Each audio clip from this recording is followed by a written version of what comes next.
So this video is going to be a real brief review to prepare you for tomorrow's lesson 1 on how to solve an equation. So what we're going to do is we're going to copy one of the equations down here that we've got to solve tomorrow, which is, let me copy this one, 12x plus 5 equals 2x plus 31. Okay, and this is the equation we're looking to solve.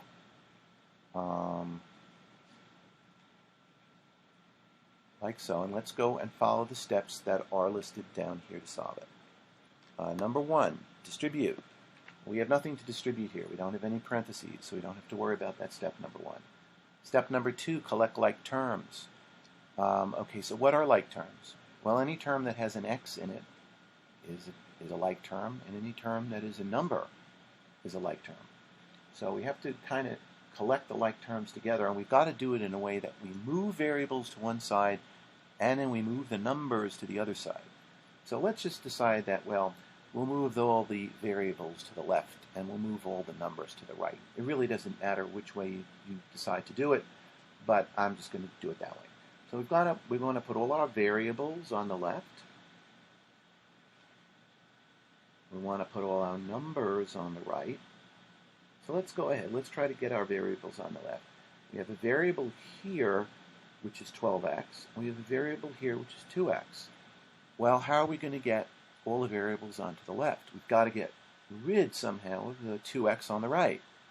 Well, as you may remember, if we subtract both sides of the equation by 2x, we subtract 2x from both sides of the equation, we get rid of the 2x on the right, and we're left only with 31.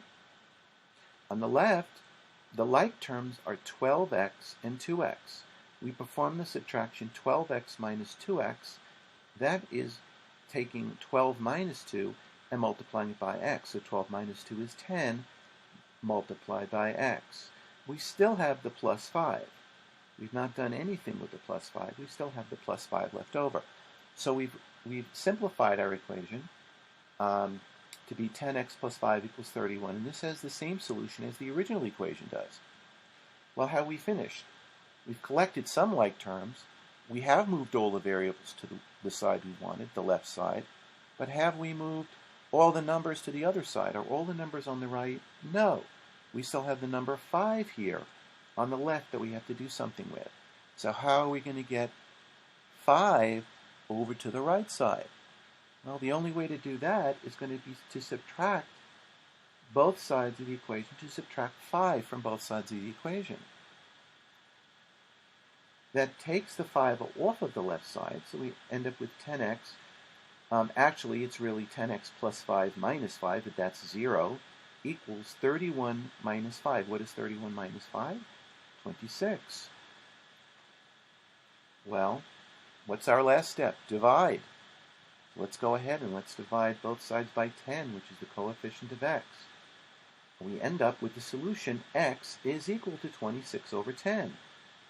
Okay, so that actually is our solution, but it's not in lowest form, and it's an improper fraction. So let's see if we can do something a little bit more with it. X is equal to 26 over 10. What's another way we could say that? Well, 10 goes into 26 exactly 2 times, and there's a remainder of 6. So that would be the same thing as 2 and 6/10. And we could reduce 6/10 to 3/5. That would be the same thing as 2 and 3/5. We could also have said, that's the way to do it using fractions. But we could have also, this is using fractions, but we could have also used decimals. And what is 26 divided by 10? 2.6. We move the decimal over 1 unit. We'll go over this in class tomorrow, but I just wanted to kind of give you a little bit of an advanced preview of what the lesson's going to be like.